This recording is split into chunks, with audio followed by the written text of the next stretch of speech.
I am unashamed. What about you? Samuel's gonna be thinking they're not theologians. Hey, I've never claimed to be a these theologian. guys sound like rednecks. I don't know. I've never claimed to be a theologian either, but I have been studying for 30 plus years. I would ask you almost 40. I would ask you what you did for the 4th, but I was with you. You were. In fact, we had our little get together. I guess, Dad, you were celebrating solo. I was celebrating all y'all leaving and going to the beach with the old women. I was saying, I'll just hang around here. Stone stepped up and cooked my meals for a week. Yeah, how was that? So you had your personal cook and valet, Jay Stone, stayed with you when we were all He would come in and he would tell me what the menu was. This afternoon we're starting at 12 o'clock, but we'll have a pork loin, smoked pork loin. Then he'd say we're having, baby back ribs. Then, then steak. I mean, he was pretty heavy on the meat line, I noticed. He does. He's a not griller. very big on the veggies. No, he got into the keto deal when he lost all his weight, and so he's mostly meat. Yeah. He's a meat. It's like man. he cooked Kay's baked beans last night, but he said, she put sugar in the beans. He said, I took that out. He made it more carb friendly. Well, I didn't know. He just told me that. But he did add a lot of bacon in there. Some of them like them a little sweet. Some of them don't. So he cooked ribs last night we had a little get together at the house. Tony's and Phyllis's son and daughter were down last week, which you got to spend some time with Grant and Julie, right? Yep, they were in and out for about a week. Yep, which was good. And so we were making fun of you, Dad, because we were saying the ribs. I laughed. We were eating the ribs, and somebody said, "Boy, these are tender." And so somebody started saying, too tender," because that's Well, the first time, Jay, you remember the first time he got a 55-gallon drum that he's smoking all this meat in. Yeah, and he calls it the trash can. He could. Yeah, you think it's something extravagant because the man can grill. Oh yeah. And when you go out there and look, he's just got a barrel. And they're just hanging over the side of inside the barrel. And so the first time he did that, he rolled out the ribs down there. So everybody's looking at Phil because Phil, since you don't have a filter, you're going to tell people what you really think. So he's a little bit nervous. Yeah. And so he took a bite and he went, nope. I was thinking, what could be wrong with this? Because I was eating it thinking, he went, nope, too tender. too tender, which is something I've never heard before. I'm gonna have to disagree with you on that one, Phil. I don't think you can make a rib too tender. So last night Jay had little signs that his daughters had made, which had the degrees of spicy and the degrees of tender. And so he had five plates or dishes that had different racks of ribs, anywhere from spicy to tender to medium to medium to tough. Because he's like, this is the Phil section. He likes to gnaw on the bone. Likes to gnaw on the bone. And it kind of made me think that it's just hard to please everybody. That's true. Well, we had some of the older ladies there at our deal last night too, so. You always got to watch out for them with the spice and all that stuff. So it was good. It was a good little, I thought it was a good little get together. I thought was interesting on the beach that Miss Kay, she's recovering from her bout with Bobo. And she's doing quite well because a lot of you are asking. She's healing up quite nicely. But I noticed that her and her sister, our Aunt Ann, they basically are they just step out of the house onto the deck that's covered, and that's their place now. So I walked out, and they were just sitting there like they were on their beach. They're close to it. It's just right there. Yeah, it's close. And I thought, because they don't have to walk in the sand, and they're kind of getting to that point. They looked at me, I looked at them, because I was thinking, oh, this is your spot. And I said, I guess you reach a certain age where just the idea of being on the beach is as close as you can get. Because she obviously couldn't get out in the sun and all. But So everybody, she's just looking at everybody. What are they? 50 yards away. Yeah, about 50 yards. On the beach, but you're in the Up on the in a deck. shelter. The more information coming forth from your lips is pretty good proof on why I don't do beaches. What you could sit up there with the old ladies and just watch. Well, we had a pretty private house, so I thought, I'm gonna go ahead and do it. I finally reached a level where I'm just not embarrassed anymore. So I basically You've mellowed, Jace. You've mellowed. I've mellowed. So I thought, you know what? I'm fixing to metal detect this beach. So I went out there, long pants, shirt. I didn't want to get sunburned. Oh, Looking about the way I do now. He was fully camo. I saw him. I got there that morning. You were out there. I thought, who is So what do you find? who's the homeless hunter on the beach? Surprisingly, so here's the story. I walk out there and I'm beep, beep, boop, beep, beep, beep, beep, and then somebody tapped me on my shoulder. I'm like, because I can't hear. It scared me. I jumped. And I'm like, they're like, Jace? I'm like, how are all these people? It was private. There's nobody around. Well, what I didn't realize is my lovely wife takes a picture of me Oh no! out on the beach. Oh no! And puts it on social media because people kept coming up. No, so I got back. that's a DED. When I got back in there, I was like, because I didn't know who did that, but they said I saw where you had posted that you were doing this, and I said, well, how could I have taken a picture? I'm having an argument with all these people. I said, how could I have taken the picture? Because one of them pulled it up, and it was me. From somebody had taken a picture, because I was thinking, what idiot would take a picture?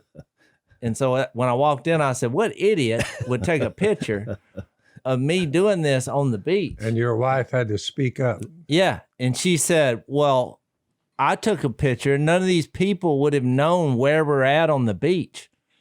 Wrong. I said, but they just did over and over.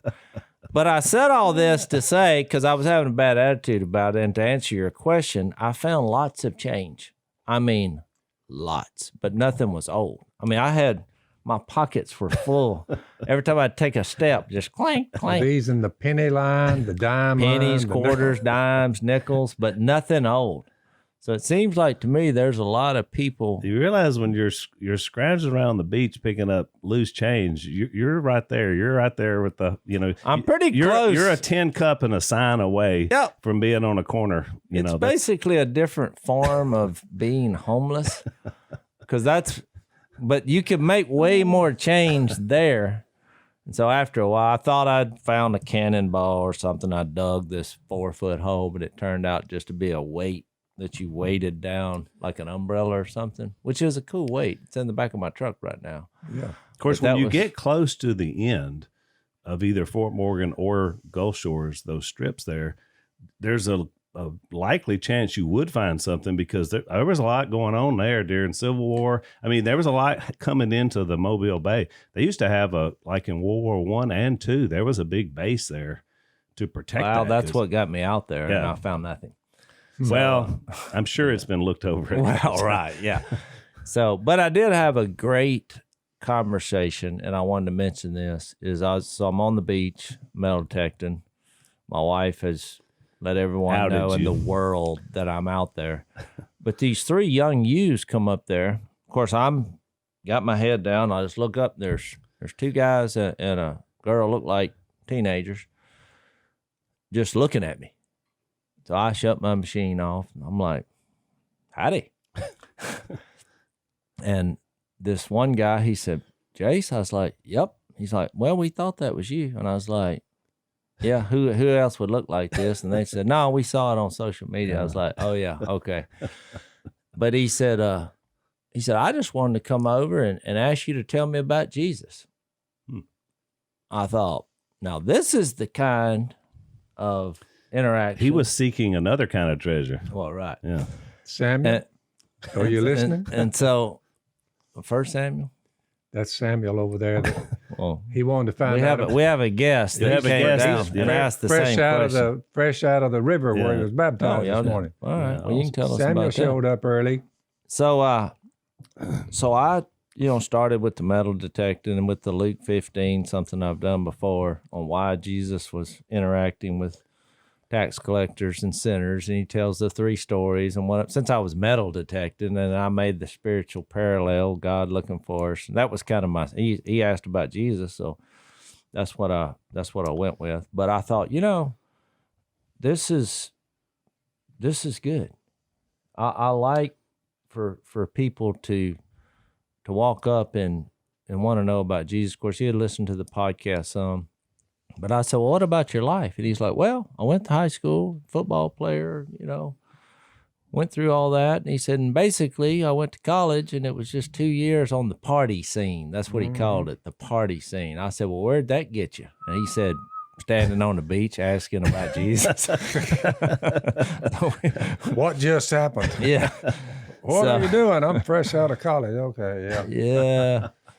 So that was the most positive thing I saw happen on the beach. So Jason and I, we played golf 4 days in a row. We did 2 podcasts from the golf course. We were zooming in with you, Dad. And by the way, the folks at Peninsula were great and great host. You treated us great. And so we're playing golf with the young bucks. We're playing with Cole and Reed and Jeppico. I didn't know you were going to bring this up, but I'm glad you did, because there was a moment on day 4, or you had it on day 3. Yeah, I started. But our young bucks now they're in their early 20s, and they're in their shape where they could just run through a wall. Oh, yeah. In fact, the first day after we played 18, they said, "Y'all want to play another 9?" Y'all want to play another 9? And I said, "Absolutely not." Which we used to be like them. So let's play some more. Let's play some more. But were you getting to my injury? Yeah. Well, I was just gonna say, Jace, we started out decent the first day or 2, but then the injuries began to mount. I hurt my elbow. But I started coming on back to my old self in round 2 and 3. You did notice that. Oh, yeah. And I beat everybody on like round 3, and I thought, you know what? I still got I'm it. back. Yep. And I laid it in the bed that night thinking, I thought it was over, but I think I'm back. Yeah. All this is under the guise of fun. Yeah, it's fun. So we get there the 4th day, which turned out to be our last day.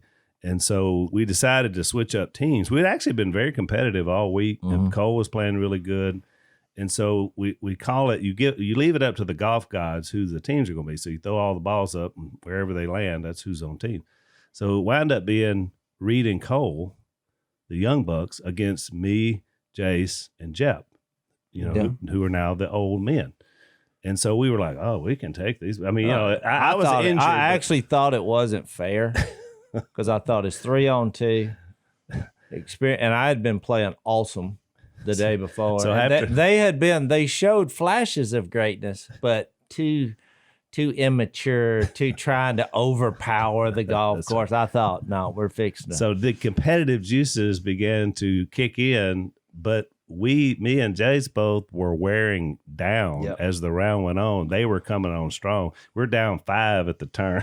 Down 5 at the turn. And so then I thought, my back's against the wall. I've got to make a move. And I think I was on like hole 12, and I swung my driver, and just a pain went all the way down to my ankles from my back. And my elbow was I done, or was I he done? was done. And I was too, and then Jet was playing terrible. So we just limped in. They won all the money, just throttled us. Reed actually shot like 74. I mean, I thought what happened, but when I looked at the scores, he was 100 at the turn. I was like, the dude shot 74. They just outplayed us. Even if we'd have been playing our best, we beat us into dogs. Yeah. So we left there saying this is no country for old men. Yep.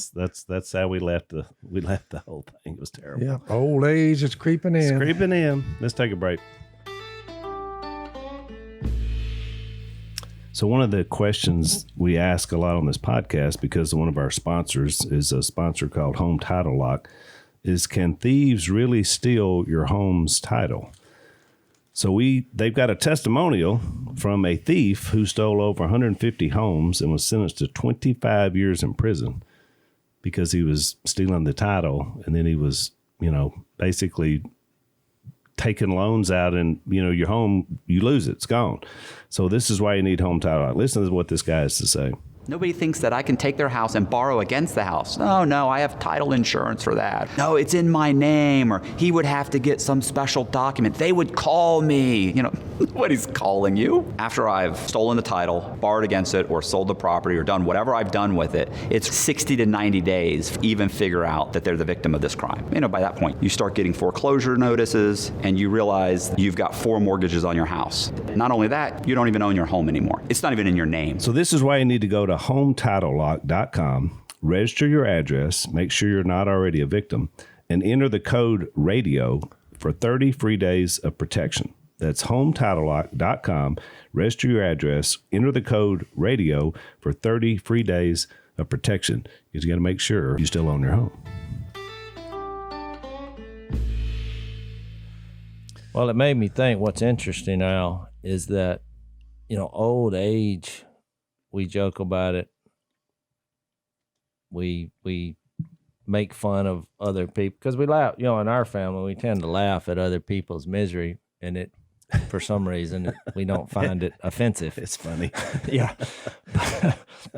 But I saw this Jeff Bezos, he stepped down. Jeff Bezos. So he owns Amazon. He owns Amazon. Yeah. Phil, So do you know who Jeff Bezos is? he does now. I've heard his name mentioned, but He owns Why not? Amazon, Why not? so- which makes him probably Why- the richest man in the world. I think guess. he's worth $200 billion. Yeah, 200 billion. 200 billion. With a B. Well, that's why I don't know him. I don't run with people worth 200 billion. Yeah. So here's why I'm bringing him up. I found this interesting. I'm like, what do you do with $200 billion when you basically step down? I mean, do you retire? So here's what he's into, which I found interesting, and we can discuss this, is that, first of all, he's into space travel. And he has, I guess this is a ship they have, the Blue Origin, or I don't know if it's a company. I never got that far. But they auctioned off the seat beside him for the space travel at a cool $28 million. And I brought this up before. $28 million just to have the seat beside Jeff Bezos, and they're going to go Star Trek. Are they going into space? They're going into space. Okay. So that's number one. Does any of this seem to have gone to his head? Number two, they're funding labs along with about 100 other tech companies, Google, and it just go down the list. Because they've run up on a cell called the senolytic cell that they figured out if we can get these out of our bodies. And the article I read said, this is what it said: science has perhaps found a way to live forever. Well, I clicked on that. That's funny you said I that. said, you know what? And look, I noticed that on June 25th, they made a media blitz to try to get people to donate to these labs, of which Bezos is funding. Mm-hmm. And I thought, what is the groundbreaking evidence that they found? Because there's excitement here. They're trying to get people to pour money into these science labs because they perhaps found a way to live forever. I was like, ooh, what's happened? Well, they had some mice, and a couple of them, they restored the vision of a couple mice, which I kept reading for something else, but that was pretty well it. So they said, had we got a two couple blind mice. I'm not making this up. You got two blind Sounds like a mice fairy tale. that they restored their vision. But I thought, well, haven't human beings been working in the eye vision world haven't we done that before? I think so. I mean, yeah, I've said. Okay. Yeah. Well, I just wasn't sure. I don't know that So- we heal blind people, but yeah, there's been some work. So here's what you probably see where I'm going with this, because I thought you got $200 billion. You think, you figured out how to sell a bunch of crap all over the nation through Amazon, and you become one of the most powerful people on the earth. And you begin to realize you're going to die. That's it. You're like, well, what do I do with all this money? Well, you basically look around at the planet and think, this is probably not going to be here that long. And you look at your body and say, this is probably not going to be here that long. And so you got to try to figure out how to either leave or how to extend your life. Well, in the course of me doing all this research, because I got into this, I spent about 3 hours reading up on all this stuff. And they found this company called Unity Biotech, where they said that they might get you 150 years, but through generations, they believe that perhaps you can get to live forever. I mean, the title says, look, science found a way to live forever. But when you start reading in the details, they're like, maybe 150 years, if we're lucky.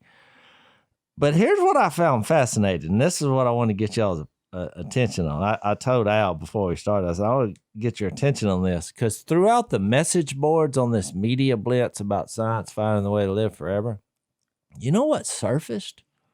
Was a lot of the people who are not believers. They didn't like the idea of living forever. And they here were the 5 reasons that popped up in the message board. You got to remember, I'm now in a place where it's not really believers. They have this exciting new drug that may or may not find a way to stop aging. So the number one thing was, well, where are we going to live? If you find a way to live forever, because it's even like we started talking about July 4th and all this. These are the same people that I noticed because it happened to be around July 4th. They were also against fireworks because they say, well, it destroys the environment. So no fireworks. No fireworks. So these are the people that says, okay, the earth, it's deteriorating. So if you have a drug that where you can live forever, where are we going to live? So people were Which upset leads about to that. the space travel, I guess. Bezos. That's We got to find another planet to live on, because we're destroying this one. That's the mindset. The quest for immortality. I would think this is rich ground. This grace was given us in Christ Jesus before the beginning of time. This was all worked out in advance, but no scientist needed. But it has now been revealed through the appearing of our Savior. That's 2021 years ago. I'm reading from 2 Timothy 1. Christ Jesus, who has destroyed death and has brought life and immortality to light through the gospel. Now, it's a simple statement. It's either a crock and a bunch of bull, or it's true. I'm looking at this thinking, you don't need 200 billion to figure this out. yeah. You can just say, well, I went through the 5th grade and someone told me that this person named Jesus Christ showed up and took away my sins and gave me, guess what, life beyond the grave. And amazingly, it's free. Yeah. So I don't know how that would stick with them, but I would think at some point, the Bezos types people that you described there, we help make him that 200 billion a little bit. He sells their he moves our duck calls, doesn't he? Oh, yeah. Yeah. Amazon? They sell. Yeah. That's what I'm saying. So it wasn't like this was he just took stuff. I called it crap. So I would say, Jeff, Mr. Bezos, remember, we're helping you become a billionaire, 200 billion. Well, we helped you retired, do Phil. that, rednecks. He retired. stepped Well, down. I don't know, He's go a to your space kinfolks. traveler It might now. go to your kinfolks. But we're trying to help you be a very wealthy man. But while we're at it, there's a person who showed up who can give you immortality, Jeff. And it's free, dude. You don't have to get on the spaceship. That's where I was going with it. Well, you know what the number 2 deterrent for their drug to live forever was? No. One is where we're going to live. If we live forever. Yeah, where are we going where to we're live? gonna live. Which what I'm saying is we have that covered. Yep. There's a little place called heaven. I know we hadn't been there. Yeah. It's a New great heavens thing. and a new earth coming, the home of righteousness. That's where you live. We've answered these problems, but what I thought was fascinating is that all the reasons that Jesus is so appealing, they're living out these problems in message boards and space travel and different things. Well, number 2 was, Yep. and these weren't I compiled this list based on reading all the message boards on the articles. Right. I thought the number 2 thing was, this kept coming up. Well, if you alleviate death and suffering, then there's no material for William Shakespeare, Beethoven, They had all these people. And even a scientist said this, or the New Testament. He used, if you take that away, well then, I mean, you got to realize we wouldn't have material like Shakespeare. I thought, what's going on here? And they even brought up the New Testament. They're like, we need this for music and art and motivation. Death, you mean? Death and suffering. Death and suffering. Man, what a way to view. Well, that's a really interesting take there. Look, I didn't go into it with any kind of agenda. I just noticed it kept coming up because I thought, well, wait a minute. When you come up on me, you use that as an excuse. Because wasn't that when people search, you did a few weeks ago, you did the people search for who's God or whatever. Exactly. And one of the first things was, why is there human suffering? Why does God hate me? Yeah. Why? That's the argument why they're not coming. But when they have a drug, the magic pill, then all of a sudden they're like, yeah, I don't know if I really want to live forever anyway, because I'm writing a lot of good material about people bouncing back from death and suffering, or right. And you say bouncing back, like from a death of a loved one, or look, I'm not here to judge. I'm just here to report. So that was number 2, which I found fascinating. Number 3 was overpopulation. They're like, well, then we would have to, we got to figure out what we're going to do. There's going to be too many people. Yep. So there'll be no procreation, which you know where I'm going with that, which when the guys came up to Jesus, where's that? Matthew 22, maybe, where they said, well, what happens if a guy's married 7 times or a woman is married 7 times? Whose husband will she be at the resurrection? And it's the same issue that happened 2,000 years ago in a conversation with Jesus. Of course, Jesus, he didn't really explain it, but he just said, you don't know the power of God or the scriptures, that people will neither be given in marriage at the resurrection. So he's already got that taken care of somehow. So I thought that was fascinating. Number 4 was just plain out boredom. And it came up over and over. And they're like, well, I mean, what are we going to do? I mean, after a while, you would just get bored, which I thought, yeah. Because if you really, when you look at our lives, what is our purpose for being here? I think my purpose for being here is God using me, despite my flaws, to share Jesus to the world. Just like that beach when those 3 came up. For 40 years, I've been telling people, based on my look at the big picture on your item number 4 there, I get so bored. Peace of mind is a rare commodity among human beings. Peace of mind. And they think, well, if I could live forever, after about, a couple of million years, I'm going to be bored with the whole That's thing. it. That was the thought. Yeah. Therefore, I'd be better off dead. I guess it's what they're saying. That's what they're saying. Yeah. Yeah, it's, hope is a dangerous thing. Hey, I was fascinated. I'm telling you. Let's take another break. So, Jase, how'd you sleep at the vacation house? Did you sleep well? Was your bed comfortable? One of the hardest things about staying in like a beach house or something is you're never quite sure you're going to get a good bed. I slept pretty good, except for the night the air conditioner went out. Ooh, that's not good. Yeah, the bed doesn't really matter when the air's out. Beds are optional at that point. You're going to be miserable. Well, part of the reason I love sleeping at my house, just like you, Jase, is because at our house we have Helix mattresses. One of our sponsors, Helix Sleep, which has fantastic mattresses. Of course, I have my own place down there now, so I know I'm going to not have any problem. Yeah. But you had back problems. It could have been you weren't sleeping on your Helix. So here's what you do if you want to check out Helix Sleep. You go to helixsleep.com/unashamed. You're going to take a 2-minute sleep quiz. They're going to customize a mattress that fits what you like. A little firm, a little soft. Everybody likes a little bit different. There's a 10-year warranty, and you get to try it out for 100 nights risk-free, which is great. So if you don't like it, they'll pick it up, but you will. Helix is also offering up to $200 off all mattresses and 2 free pillows for our Unashamed listeners. So go to helixsleep.com/unashamed. That's helixsleep.com/unashamed for up to $200 off and 2 free pillows. Let me read that verse, Jace. I found it. You're right. It's Matthew 22:29. So when they asked him about these, who would she be married to in heaven? You are in error, Jesus said, because you do not know the scriptures or the power of God, which is what a statement. At the resurrection, people will neither marry nor be given in marriage. They will be like the angels in heaven. But about the resurrection of the dead, have you not read what God said to you? I am the God of Abraham, the God of Isaac, and the God of Jacob. He is not the God of the dead, but of the living. Yep. That was his answer back to him. Yeah. Yep.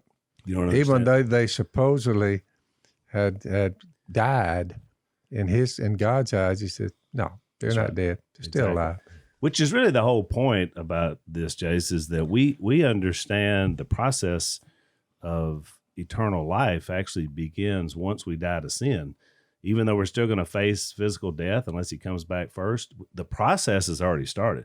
And the Holy Spirit is the deposit guaranteeing the inheritance of eternal life. So from God's perspective outside of time, which is what Jesus is talking about, he already knows the whole thing. That's why he says it's The last thing on planet Earth that I would be singing the blues about is, oh, good night. Looks like I've come out of this thing immortal. That's a bummer. yeah. Well, you know what was strange is I can't see it. is the fifth thing, which was the irony of having a lack of purpose. I mean, if you wanted a title, I would say that. But it was all these people saying our whole purpose now is to find a way to live forever. That's what the whole article was about, or space travel, or there's, like I said, hundreds of these high-powered tech companies funneling all this money into these science labs trying to find a drug that stops aging. Well, that's their purpose. But if you figured that out, they were like, well, then we would have no purpose. So or a plan, What they or a meant- place. What they we miss, don't have a purpose, a plan, or a place. what they miss is Samuel is seated over here, fresh out of the waters, the baptism. So that happened an hour ago. Well, So tell there- us that So story. there he sits. I'm very motivated and very happy to know that he found immortality. That's right. It was about him this morning. That's right. And you say, well, you were pointing him to the one who could give him life and immortality, like the Apostle Paul said to Timothy. Well, yeah, I found one this morning. You say, he just showed up. Mhm. Been around here for a while, but somebody was trying to run around him up and find out what exactly is going on. But now he found life and immortality, and I'm fired up about it. And it was for him. Right. I think we never delve so deep as to get beyond ourselves when you get to talking like a Jeff Bezos, Jace. Well, I think the problem is It's our brains it's can't. selfish ambition. Yeah, our brains can't deal with just being. So when Jesus said, his famous nickname is "I am." Before Abraham was, I am. Where's that? John 8. He said that. Mhm. Hebrews 13:8. He's the same yesterday, today, and forever. So evidently, when the Holy Spirit that's inside us resurrects our body and we go through this transformation process, time is no longer a factor. So it's not like you're getting bored or you're waiting. You just are, because you're like Jesus. Many people go across these United States of America looking for places of beauty. And they'll hold some back, beginning with old Teddy Roosevelt, begin to hold large expanses back undisturbed so people can go to them, drive up, get their camera, and take pictures of them. See what they look like. But I'm saying that perhaps there's a vehicle, immortality, so that you could just go across a very large cosmos and view a lot of other planets 10 times the size of Earth, 1,000 times the size, and you can say, check this one out. take a look at this one. What about that one? And you can just move along and travel as long as you wanted to. Immortality is yours. Can you imagine what you would see by just traveling out through the cosmos? Oh, yeah. But the only way you could travel long distances, you would have to have improvements on your body. Yeah, that's what the resurrection's all about. But by the time you A get to glorified body, you said glorified. Glorified. What?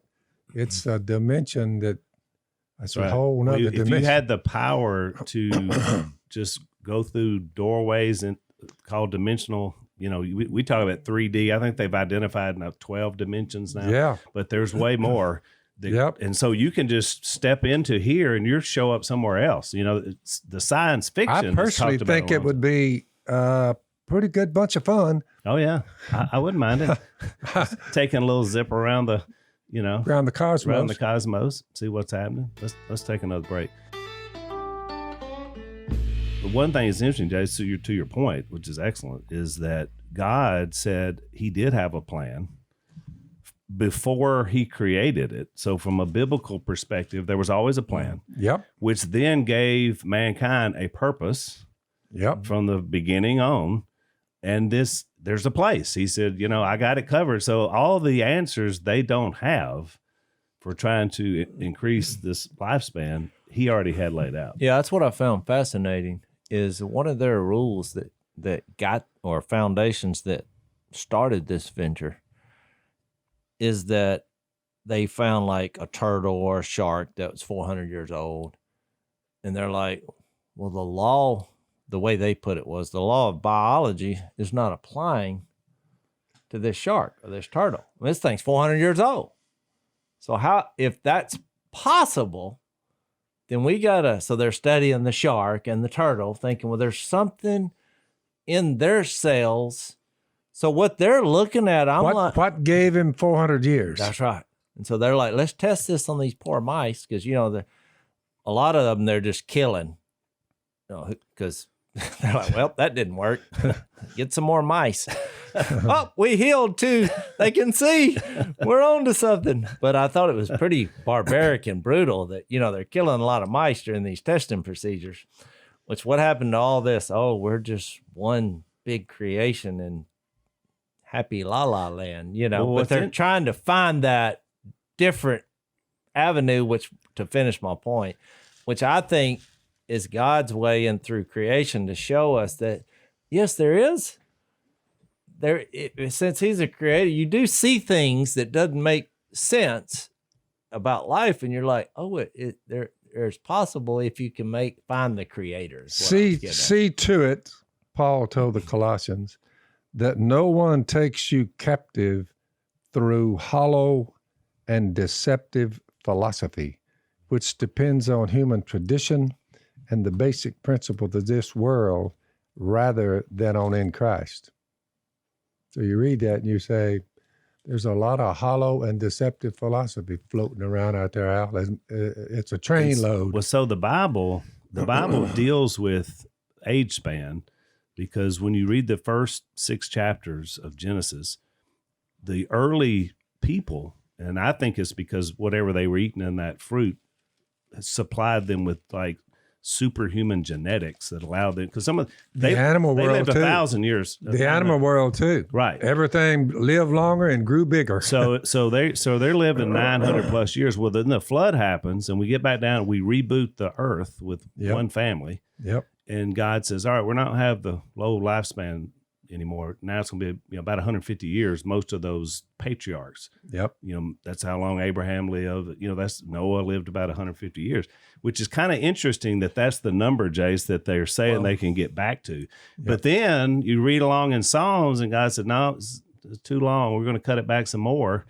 Now David where's said that at? It said 70. It was Psalm 90 where he says, 70 years, 80 if you have some strength. Yep. So that's now the new normal, which is exactly from the scientific where we are. angle of that. He was probably limiting the senolytic cells that were being produced in your body through the eating of the fruit on the tree. Yeah. And so I'm like, I got an answer for you. That's it. That's it. Which again, the science of what they're talking about lines up perfectly with God saying, "Hey, I am science." I mean, I am science. I started He's the author of science. the whole thing. Well, what's fascinating on some of that is some of the other scientists commenting on the scientist articles were like, DNA is the key. They're having these discussions. They're like, it all comes back down to DNA. And I'm like, oh, so now you're claiming that as something you came up with. This sophisticated code that's in our bodies that you had absolutely nothing to do with. You just observed that there's a code in each of our cells. And you're like, that's the key. That's it. So I'm like, but you didn't create that DNA. You're just observing the DNA. It was They're like, yeah. if we can change that DNA, I'm like, well, how about just write one yourself? Put it in a little package, then put it in your body. And if you can come up with that, and they're like, well, hundreds of years from now, maybe we can. And then we can live forever. But that's why the tech industry is the ones that think they can do it. Oh, that's right. Because they write code for the computer. So they're like, well, we can come up with all this stuff. Surely we can come up with a code to extend human life and all this. I mean, that's their thought process. What this conversation is leading to is there are some erroneously saying we are God. Yeah. That's right. That's basically what That was my that's whole their point. message. That's what $200 billion. Follow us. We are God. Well, this immortality thing, it's a little tricky, but we'll figure it But out. doesn't that line up with We can do anything. Doesn't that line up with the first lie that Satan said? You will not surely die. You will be like God. I mean, that's what he told Eve, right? I mean, so the whole thing is we come forward in 5,000 years. Selfish ambition runs far and runs wide, Al. It does. I think it comes back down to when in Matthew 19, a guy came up to Jesus and he said, what good thing must I do to get eternal life? And Jesus, has this conversation about the commandments. Give up the 200 billion there, Jeff. Yeah, he got to the end and he said, I tell you what, sell the 200 billion, give it all away and come follow me. And he's like, but that's how I was going to be the most powerful thing on earth. That's right. And what I find fascinating is, because then he gets into this conversation with the disciples, and they start talking about how hard it is for a rich person to go to heaven. And obviously they looked at this guy and thought, well, he's way better than us. Right. They're kind of a ragtag group, because they're just like, I mean, if he can't get this done, who? That's the way they took it. Hang on, Jase, before you read that, let's take a break. So he gets to 25 and he says, well, who then? The disciples say, well, who then can be saved?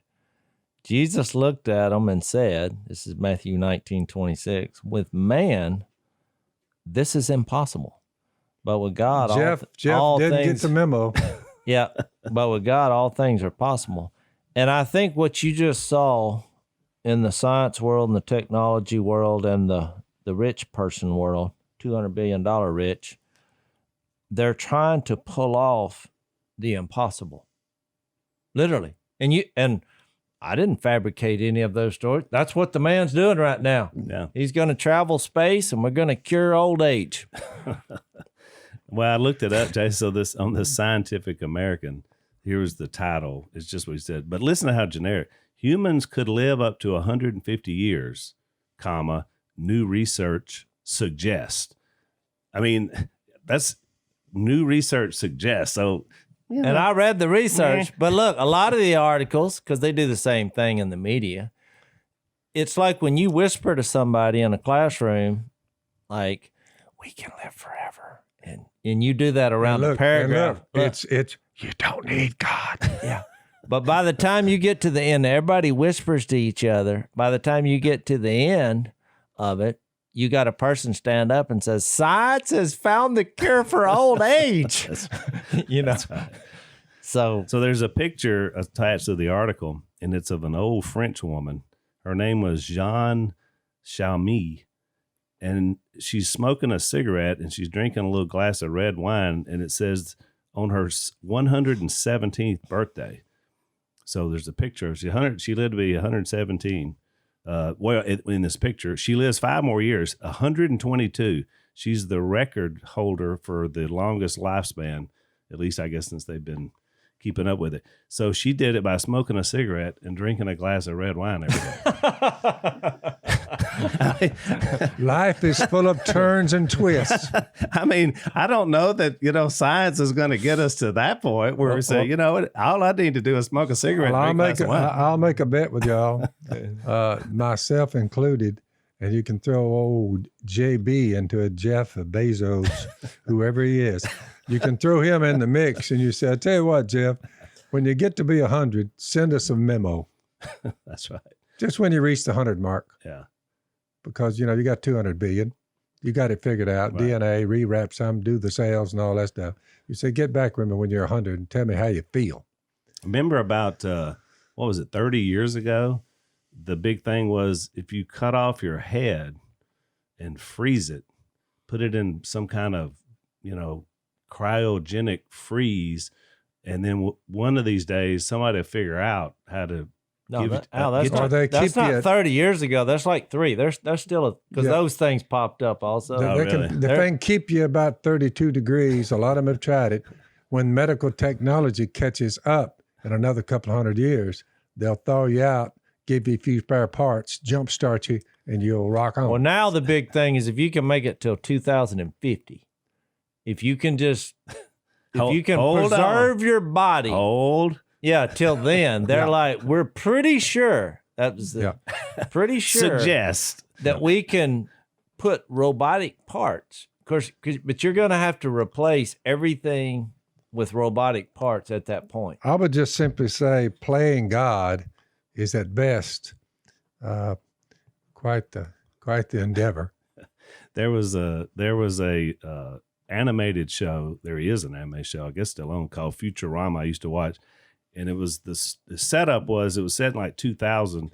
A pizza delivery guy that was just a complete idiot winds up being frozen or something, and he wakes up and it's 3000. So it's like 1,000 years later, and so he's trying to adapt. And it was a pretty clever show. But in the show, they had the heads. There's like a whole museum of heads of famous people that had cut their heads off. Well, now they found a way to animate the heads, but they're just floating in a jar. So you had all these, people, Richard Nixon, and so they did all these things. But I thought arms and legs would have helped. I mean, who wants to be a head floating in a jar, even if you could be reanimated? I just don't think that sounds like the kind There's a thin line of having hope and being some kind of serial killer, I guess, direct. Because if you walked into a building and you saw a bunch of heads floating in jars, you would think somebody needs to be arrested. Hannibal Lecter. Yeah. I'm calling 911. Oh, no, they got a plan. Yeah, I don't know. I mean, I guess my whole point is as much persecution in our cancel culture as we take as being humble believers and followers of Jesus. Well, we have a book that's based on history. Yep. 41 writers over a span of how many years? 5,000 years at least, of human history. And we have history, and all the dots are connected in Jesus being the Son of God. And it produces an answer to all these problems. Yep. Every one of them, from overpopulation to what are we going to do to death itself. Yeah, to space travel, and it seems big but small, to DNA, to the creation, to sharks being able to live 400 years old, some of them, because they were created by a being that's eternal. Yep. And so I'm like, why are you picking on us? When you're trying to do the same stuff, you're spending all your money that you made, your hard-earned money, in trying to find the things that we found for free. My lesson yesterday, this is my notes. Well, that's if you're listening, there's about 5, 1, 2, 3, 4, 5, 7 lines of seven just you say, what does scribble. those 5 things say? Acts 1, he'll come back in the same way you've seen him go. Yep. 1. Then Hebrews 9, by one sacrifice to take away the sins of many people, he will appear a second time, not to bear sin. He's already covered that, but to bring salvation to those who are waiting for him. Then you get to verse 20. Christ has indeed been raised to the dead. The end will come. He'll hand us over to God the Father. Then First Thessalonians say that. I just read them, those verses. I read them. I said, you need to live such a life that when this thing ends, you look up and the heavens part and you see Jesus and his mighty angels. You need to have been leading such a life as you run toward him and not away from him. Mm-hmm. That's right. I said, most are going to flee, but That's the a ones good who are point. waiting on him, That's they a good say, point. Every That's a great movie point. that has the natural disaster scene or whatever, everybody's always running away. That's So it. when this happens, the weird sky look, and here comes A handful will They're move all toward him, running and toward everybody else is saying, let's go hide. Yeah. That's right. But Nowhere to go then, though. There is no hiding. when you hear the trumpet, run forward. Isn't it Philippians? He has set a day when he will judge this world with justice. He's given proof of this to all men by raising him from the dead. So have that firmly implanted in your mind, and a life living accordingly to that, and you'll be okay. So isn't it Philippians 2 that says when he comes back, every knee will bow? And that All of doesn't 'em. mean that doesn't mean just the ones who believed in him. The guilty will bow. Every knee will bow. Every knee will bow. And it's Y'all get understandable Jace, why. get that message to old Bezos. I think we just did. Okay. Yeah, somebody in Bezos' circle, pass that along, please. Thanks for listening to the Unashamed podcast. Help us out by rating us on iTunes. And don't miss an episode by subscribing on YouTube, and be sure to click that little bell to get notified about new episodes. And for even more content that you won't get anywhere else, subscribe to Blaze TV at blazetv.com/unashamed.